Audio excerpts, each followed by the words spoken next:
દરેક છોકરીની એક ઇન્ટ્યુશન ને ગટ ફિલિંગની તાકાત હોય છે. એ કઈ રીતે ખોટી થઈ શકે? કઈ રીતે? મેં જસ્ટ કેરલા સ્ટોરી 2 જોઈ અને એટલા બધા સવાલો મારા મનમાં આવી ગયા કે જેની કોઈ હદ નથી.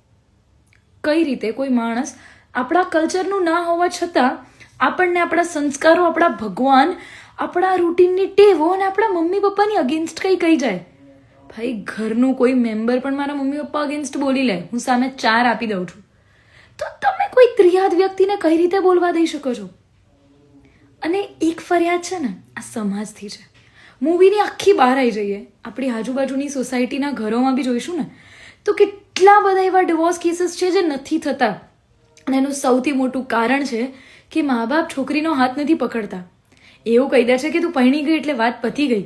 અરે શું વાત પતી ગઈ? તમારી દીકરી છે, શેની પતી ગઈ વાત? કઈ રીતે? એ છોકરી ઇમોશનલી વીક થઈ જાય છે, એ ટોર્ચર સહન કરે છે જસ્ટ બીકોઝ એની પાસે કોઈ ઘર નથી, કોઈ સપોર્ટ સિસ્ટમ નથી. કેમ? એક છોકરી તરીકે તમને ખબર હોવી જોઈએ કે તમારે કેટલું સહન કરવાનું છે ને કેટલું નહીં. અને આઈ ડોન્ટ અન્ડરસ્ટેન્ડ કે આપણે આપણા ઇન્ટ્યુશનને, આપણે કોઈનાથી તરત આટલું ઇન્ફ્લુઅન્સ થઈ જઈએ, આપણી બધી જ વસ્તુઓ ભૂલી જઈએ. કઈ રીતે યાર? તમે પોતાની જાત સાથે આટલું કઈ રીતે ખોટું થવા દઈ શકો? તમે એલર્ટ કઈ રીતે ના હોઈ શકો?